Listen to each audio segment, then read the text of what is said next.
Պատրաստում ենք պաղպաղակ 3 բաղադրիչով, որի բաղադրատոմսը տարածվել է ամբողջ համացանցում։ Եվ այսպես նախապես շոկոլադը հալեցնում ենք։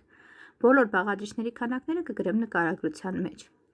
Ավելացնում ենք խտացրած կաթ և լավ խառնում։ Այժմ մասան դնում ենք մի կողմ, որ սառչի, եւ այդ ընթացքում սառը սերուցքը հարում ենք, մինչև թեթև կայունանալու։ Երկար հարել պետք չէ, մեծ պինդ մասսա հարկավոր չէ, պետք է ստանանք ահա այսպիսի թեթև մասսա։ Հիմա ավելացնում ենք խտացրած կաթի և շոկոլադի խառնուրդը, մի փոքր խառնում ենք, այստեղ հարել պետք չէ, պարզապես պետք է խառնել։ Երկու զանգվածները միացնում ենք իրար, այնուհետև վերցնում ենք պաղպաղակի բաժակները և լցոնում մեր պաղպաղակի մասսան։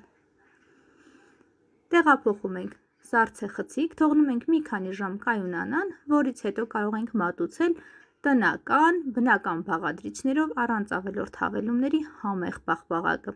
Իսկ ներսում մեր պաղպաղակներն ունեն ահա այս տեսքը։ Դե ինչ սիրելիներ, եթե հավանեցիք, անպայման կիսվեք ձեր ընկերների հետ, թող նրանք էլ պատրաստեն այս համեղությունը և հաղթահարեն ամռան շոգը։ Բարի ախորժակ։